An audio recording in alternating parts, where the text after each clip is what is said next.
If you have a strange or scary story, such as a glitch in the Matrix that you would like to share with the channel, go to astheravendreams.com and click the button to send it my way. Of course, thank you.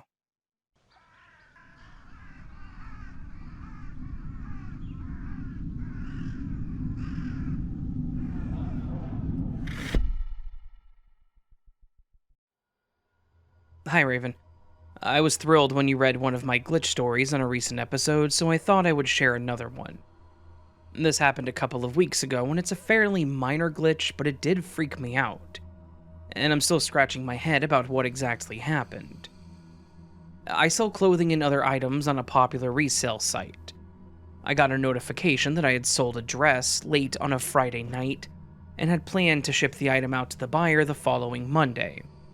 Now, Thursday night, I had injured my foot quite severely. Broken toe, foot all bruised and swollen. I could not really walk or put any weight on it for several days, i.e., the whole weekend. So I spent Friday, Saturday, and Sunday mostly just lying on the couch watching TV, or sitting at my computer with my foot propped up on a pillow. I promise this foot injury will become important when I get to the glitch. Monday morning, I got up and the first thing on my to-do list was to pack up the dress that I sold and get it ready to take to the post office. I keep all the stuff that I'm selling in a small back bedroom. It's either folded up in plastic bins or hanging on a bar along the wall. So I went back there and started looking through the bins. The dress was not in any of them. I checked to see if maybe I had hung it up on the bar. It was not there either. So, at that point, I was like, where the heck is it? I checked all the bins again, taking every item out, but it was just not there. I'm very meticulous about keeping my items organized and in one room only. But I thought maybe for some reason I had hung it in my own bedroom instead. So I checked my bedroom closet and even looked through all the shelves at the top of the closet. As expected, it was not in any of those places. I spent probably 40 minutes looking for this stupid dress before finally accepting that I was going to have to email the buyer and sheepishly tell them that I can't find the item they bought, and that I'll have to cancel the sale and refund their payment.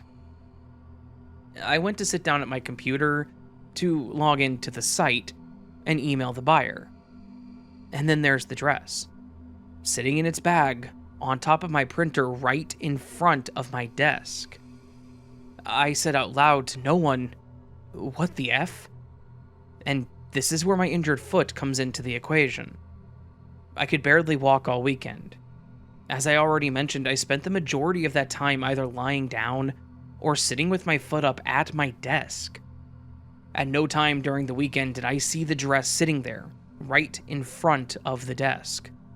Also, in order to get to this dress, I would have had to not only walk all the way to the back of the house, I also would have had to either climb a stepladder or get on a chair to reach the bin where the dress was stored, get it down, get the dress out, and get back on the ladder to put the bin back.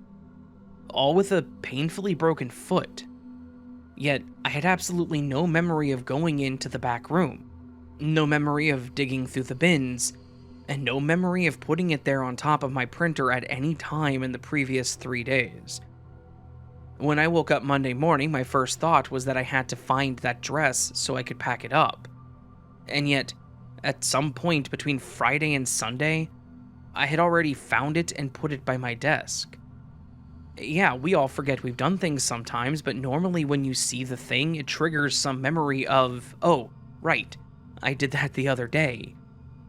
I have zero memory of anything involved with finding this dress, and after racking my brain, I still have no idea when or if I did this. I am a skeptical person, and I always try to find a logical or scientific reason when weird things happen. The only thing I can think of to rationalize what caused this blind spot in my memory is that I was in a lot of pain for most of the weekend. So maybe I grabbed it at some point but was in a brain fog because of the pain, and that's why I don't remember. I wasn't taking any drugs or painkillers that could have messed with my cognition, so it wasn't that. My husband doesn't remember seeing me do it, but he said, "You've been selling on that site for a couple of years, and you always go get the item out of the storage as soon as you see that you've sold it, so you probably just did it automatically without even thinking about it." In my mind, either 1, I completely disassociated at some point during the weekend, 2, I'm losing my mind and/or am in the early stages of dementia, or 3, it was a minor but quite vexing glitch in the Matrix.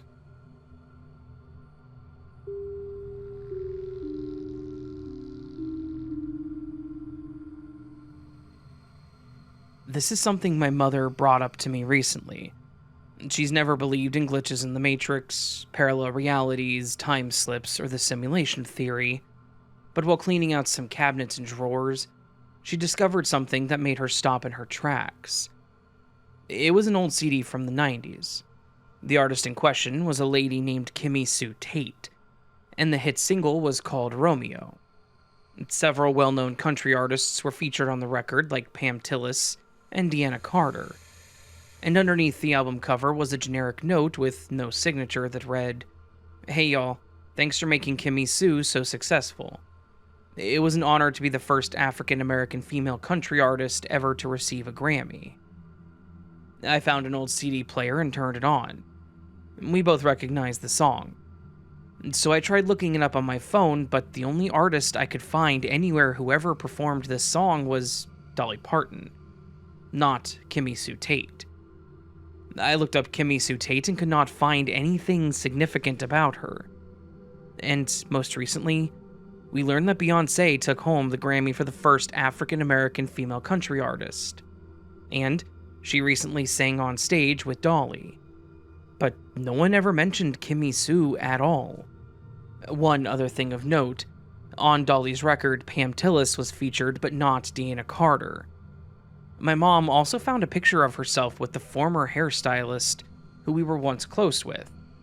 But over the years, life got in the way, so we all just drifted apart.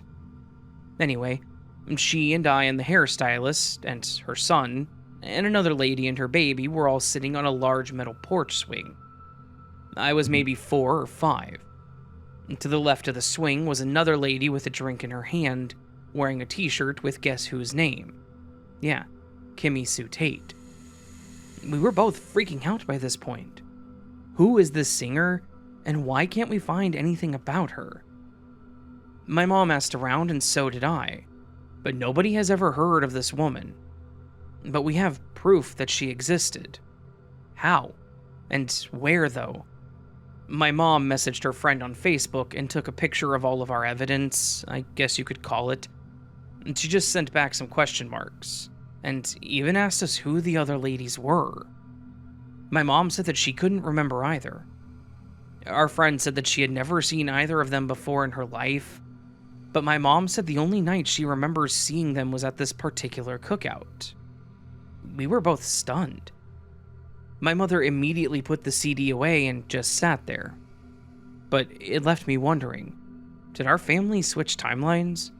Or did Miss Tate get pulled into another one? Did we glitch into another timeline for a while and then come back here? I guess we'll never know.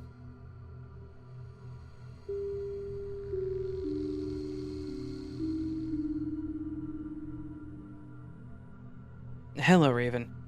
My name is Naomi. I just recently came across your channel and I have been binging on your storytelling ever since. I find it soothing to listen to your voice while I crochet. I have a mix of stories to tell. The first may be categorized as paranormal, but the others are glitches. So for those listening, you're going to get a 2-for-1 with this one, paranormal and glitch. From the time I was a little girl, I have experienced strange and unusual events. I've had vivid dreams that felt more real than the reality we all currently live in, but those I will save for another time. Story 1.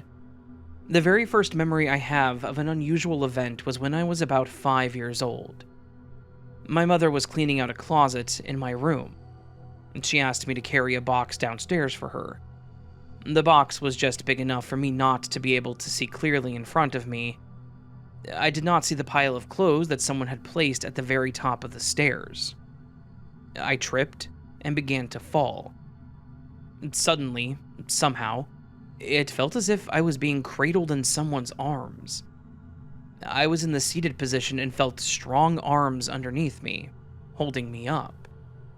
The thing is, there was no one there. Visibly, that is. I still had the box that I clung to, desperately trying to keep from breaking anything inside. My mom would not have been pleased if I had dropped it. From my view, I appeared to be floating down the long stairwell. When I reached the bottom, the invisible entity placed me gently in a seated position on the second step, with my feet resting at the bottom step. I sat there for quite some time, just taking it all in. I didn't say a word to anyone about this. I knew they would never believe me. I'm not sure if I could have even found the right words anyway. I've experienced many paranormal activities in that house while growing up, probably because it originally was a funeral home before it was our home. Well, then fast forward to more recent years. Story 2. The next story is quite short, but rather interesting. It has happened to me 3 times in the past 2 years. It has only happened when I am jolted awake. Upon waking suddenly, I opened my eyes and did not see my bedroom, but pixels. Millions of pixels. Little tiny squares of different colors, the colors of things in my room. I blinked my eyes and rubbed them, trying to figure out what was wrong, and gradually, slowly, they transformed into the contents and structures of my room. It was weird. I couldn't get myself to move from my bed.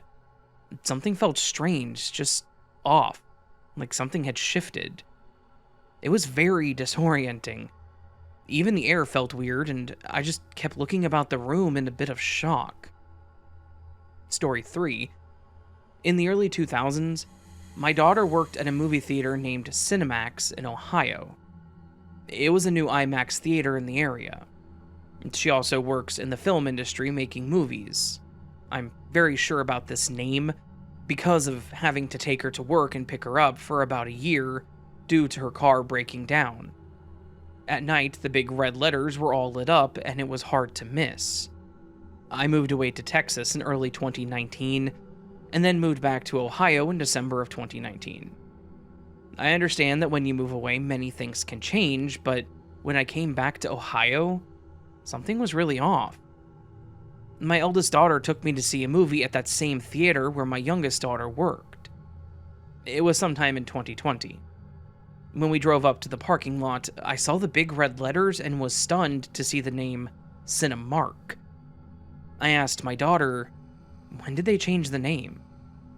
And she replied with, what are you talking about? Cinemark. Since when has this place been called Cinemark? It has always been Cinemark, hasn't it? What do you think it was? My daughter replied. It used to be Cinemax. You know, because it's an IMAX theater. Get it? IMAX? Cinemax? And Cinemark doesn't even sound right. It doesn't roll off the tongue right. Who names an IMAX theater Cinemark? This is a Mandela effect or some sort of glitch in the Matrix, I declared. She chuckled and we went inside. Now, my younger daughter, who was the one that worked there, also says that it was never Cinemax but always Cinemark. However, there is more to the strangeness concerning my younger daughter. She isn't the same. She was an anxious person who was afraid of many things. She would have crippling anxiety attacks on the regular. She was always late to everything, so much so that we have a saying in our family just for her. She'll be the only person in history to be late to her own funeral. When I came back to Ohio from Texas, I discovered that she is now confident, starting her own business, and on time to family events. She sat in my kitchen one day prior to these changes and told me and my roommate a story about an English actor that she was driving for. She told us just how nervous she had been just being at the airport, but even more so to meet an actor from England. She picked him up from the airport and took him to the movie set. She also took him anywhere that he wanted to go while he was here. He liked her so much that he invited her to be his permanent assistant. He told her that he has a filming coming up in Germany and wanted her to go with him. She told me that she wanted to say yes, but that she was too scared. And besides that, she didn't have a passport. Plus, he'd be leaving in 3 weeks. She knew it would take longer than that to get a passport, so anyway, she declined. Now, that was before I saw the pixels in my bedroom that I told you about earlier. After I saw those pixels, something shifted. My daughter doesn't seem like my daughter. She doesn't act the same, and when I ask her if she has ever seen the English actor again, the one that wanted her to go to Germany, well, her response blew my mind. She said, Germany? I think you're confused. I did meet an English actor, but he was never wanting to take me to Germany. He did, however, have a gig in Canada at some point, but never Germany. I was stunned. I went to my roommate and questioned him about it. I asked him if he remembered my daughter telling us that she had been asked to be the personal assistant to an English actor that wanted to take her to another country. Raven, my roommate said yes, and he remembered my daughter telling us that story. So, I asked him, what country was he wanting to take her to? He replied, Germany. I remember because we talked about your son maybe could teach her some German words. Which is true. My son took German in school and talked about that the night my daughter told us this story. But now, she remembers it differently. Than we do. I'm so glad that my roommate was here and remembers the conversation the same way that I do. Otherwise, I would have to question my own mind. I do have many other stories, but perhaps this is already too long of an email.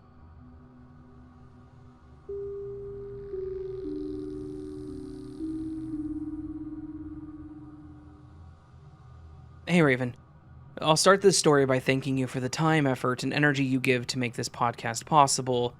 I'm entranced by all of these stories, and I can't seem to turn my ears away. Well, thank you for that. I'll begin by prefacing, in my family on the maternal side, we seem to be genetically more susceptible to melanoma, aka skin cancer. My grandfather and his lineage are from Ireland, and our pale skin seems to get blasted by the sun. My grandfather has had melanoma, as well as my mom, his daughter, and or precursors to it. They've had an abundance of moles, freckles, and suspicious spots removed.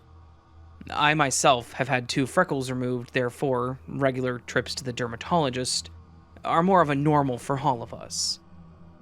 The largest surgeries that my grandfather had to remove melanoma were on his nose and his heel. And side note, yes, you can get melanoma just about anywhere, even the places that rarely see the sun. If you know anything about getting melanoma removed, you know that, unfortunately, the surgeon sometimes needs to cut rather deep to remove the cancerous skin cells. His poor nose is pretty distorted because of it. The surgery he had several years ago on his heel was the most intense, though. They needed to cut so deep into his heel that a chunk was taken out. They resorted to taking skin from his thigh and skin grafting it onto his heel. I remember him telling me this, and I was so curious about it. Firstly, I felt bad at how painful it would have been to heal, but also how neat it was that they were able to do that. It's something that I would tell people about, thinking how neat and yet gross it was. I've always had a bit of a fascination over such things. So, again, that surgery was several years ago. I'm not positive the date, but over 7 years.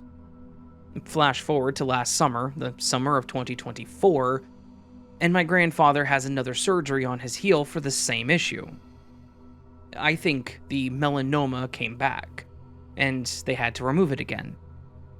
This time around, it caused him to have to use a partial scooter, the kind where your knee rests on the butt of your seat, while you hold the handles to steer and push with the other foot. I was staying at his and my grandma's house for several nights. as I live across the country and was visiting my mom, who is temporarily staying there. I was upstairs in the kitchen talking to him about his surgery. He begins to tell me how they had to cut deep enough that they had to use the skin from his thigh to help fill in some of the lost skin and tissue from his heel. I said, "Huh, wow. So they took skin from your thigh again, like your last surgery?" To which my grandpa looks a bit confused, and then said, "No, they didn't take anything from my thigh for the first surgery." I was taken back. I know that I was told about the skin/tissue being taken from his thigh to help fill the hole in his heel. As mentioned, I've told this story to many others of the skin graft surgery. I was always fascinated by it. Now, my mind was quite boggled. I wasn't making anything up, nor could I. How could I have known about a surgery 7 years prior to it happening? I explained it to him and my family right there, how I was under the impression that he had this surgery many years prior, but they just sort of shrugged their shoulders. I'm not really sure what to make of this.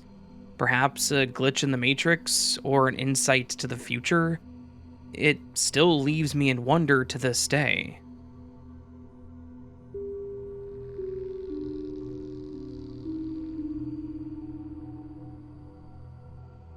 I am an adult professional female who is of sound mind with no mental illness and do not take drugs or consume excessive amounts of alcohol. I love your channel, Raven. I listen to it as often as possible and very much appreciate the hours of entertainment that you and your fans provide. I enjoy your narrative style and find the personal touches you add very entertaining. Well, thank you for that. At the time of the multiple unexplained events in my life, I lived alone in a large 2-story home in a very safe, guarded, gated community in the western United States. I was fortunate in living my best life, but many strange occurrences took place during this time. I'm sharing the simplest to explain, but I would be happy to provide others if you're interested, and the others are far more complex. I believe most are paranormal by definition, but feel free to place my stories in any category you see fit. Due to running a business from my home, I was very organized and detail-oriented. The old saying of a place for everything and everything in its place was my motto, and it was simple to adhere to my routine of keeping things organized as I lived by myself. Admittedly, when others lived with me, I was a tad more difficult to maintain order. This was in the early 2000s. I had a system of accounting and bookkeeping that involved physically sending out payments and bills via snail mail. Due to that system, I always kept a large supply of stamps on hand. It was a small-ish business, so I didn't require bulk mailing, and I had no office manager or assistant working in my home office. The nature of my work was strictly confidential, the type of work where my files were required to be maintained in locked filing cabinets. No one was permitted in my locked office. I say this to point out that it wasn't your typical busy office. On this particular paperwork day, I was in the office getting ready to mail out my bills, and I realized that my roll of stamps was not on top of my desk in the usual stamp holder. This was highly unusual as I purchased a roll the week prior. I checked the entire area surrounding my desk, thinking perhaps I had dropped them behind my large desk. I even checked each of my drawers because I thought I might have placed them in a drawer in a rush, but this wasn't likely, as once placed in their holder, they were never removed. Everything in its place. I had to get this batch of billing out to the mailbox before the postal worker arrived, so I checked and rechecked. I even went to every room in the house looking for the roll. During my search, a friend called, and I was expressing my frustration to her. My girlfriend risked my ire by calling me a neat freak and jokingly said that I must have a poltergeist if something was out of place in my home. She then talked me through the search process once more to no avail. Once I hung up with my friend, I gave my house another once-over. Perplexed, I completely gave up and ran out to buy new stamps. Imagine my shock as I walked back into my office with new stamps in hand, only to find the original roll of stamps back in their holder in my locked office. To this day, I have no idea what happened to the stamps. Where did they go? Or was I in a time slip? I realize this is a very minor issue, but it has stayed with me for years. It really creeped me out, and I can guarantee that no human being was in that office.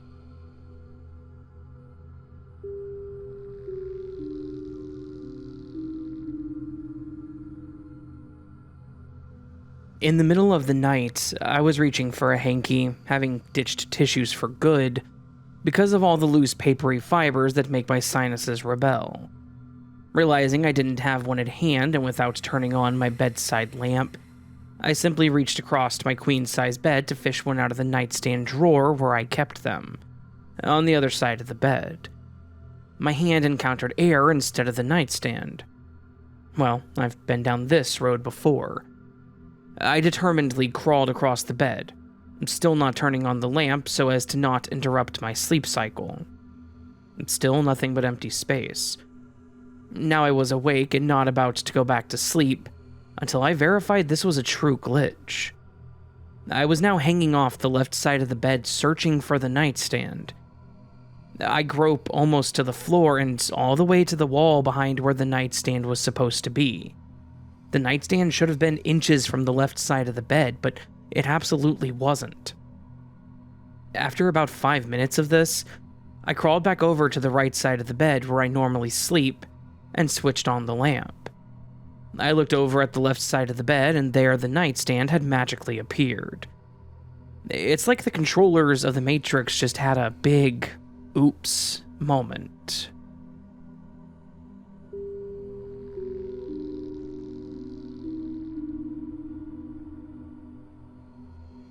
Hi, Raven. I don't know if this can be labeled a glitch, but it happened to me in real life. A few days ago, when I woke up in the middle of the night. I'm a very deep sleeper. It's always been hard for me to wake up. I remember once I even slept through rain and someone had to shake me awake. But that night was different. I woke up because I felt like I heard screams. Screams filled with fear. They were distant and muted, yet somehow so clear. They were almost muted like they were coming from inside my head or from underwater. I looked around and waited to hear more screams or any other noise, but the night was completely silent. And then I turned to check on my mom. My dad was out of the country and I was sleeping beside her since my room is upstairs and it gets super hot there. I kept watching her. She was still and calm. Too calm. And that made me tense, because she's usually snoring when she sleeps. So I decided to wake her.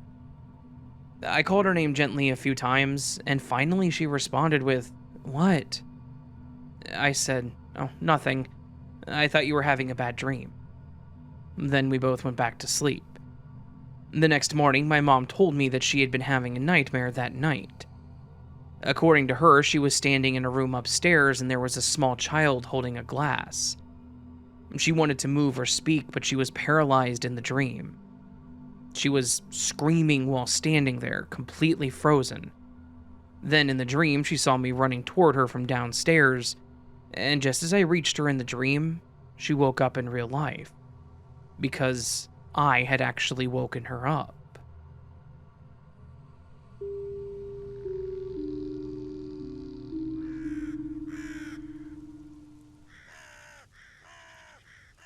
So that, my friends, was a collection of some glitch in the Matrix stories.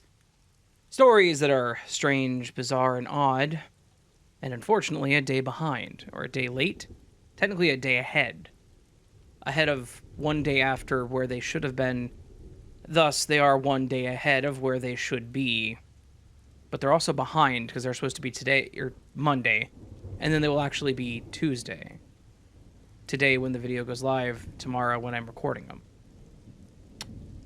Does your brain feel mushy yet? Like, do you feel like you got like a peanut butter brain? Sorry, I have a Pop-It toy that I just stuck to my desk and pulled off. That's what that noise was. I am sorry about that.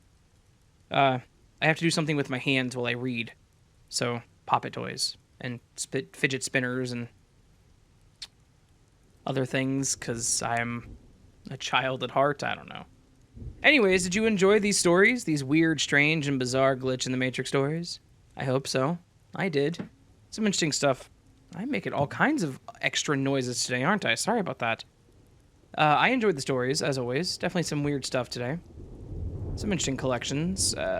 Disappearing object stuff, of course, but then the back rooms one was interesting. The one with, not the back rooms, but the one in the back room with the dress was interesting.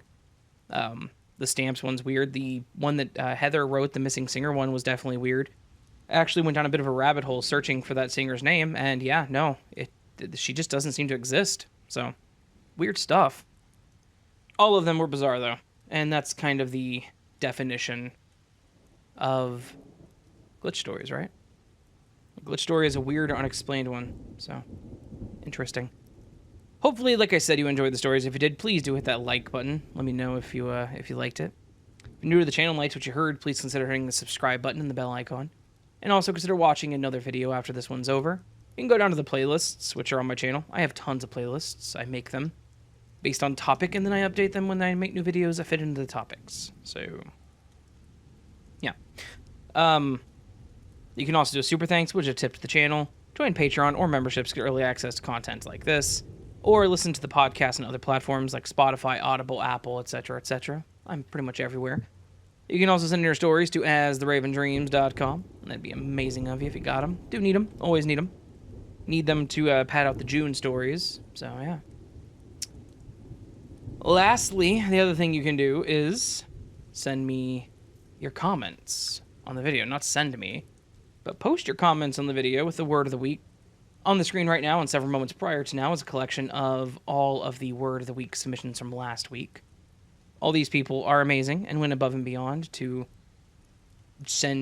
post a comment with last week's word of the week. I am just all over the place. So, it's the move. The move is getting to me. We're going to start moving on Wednesday. So it's just, we have to drive up there, and then Thursday we're signing, and Friday we're coming back. So it's just, my brain's all over the place because it's a lot to deal with. But anyway, on the screen right now and several months prior to now is a collection of all the word of the week submissions from last week. Every single one of these people went above and beyond, used last week's word of the week in a sentence in the comments section, and I thank all of them for that.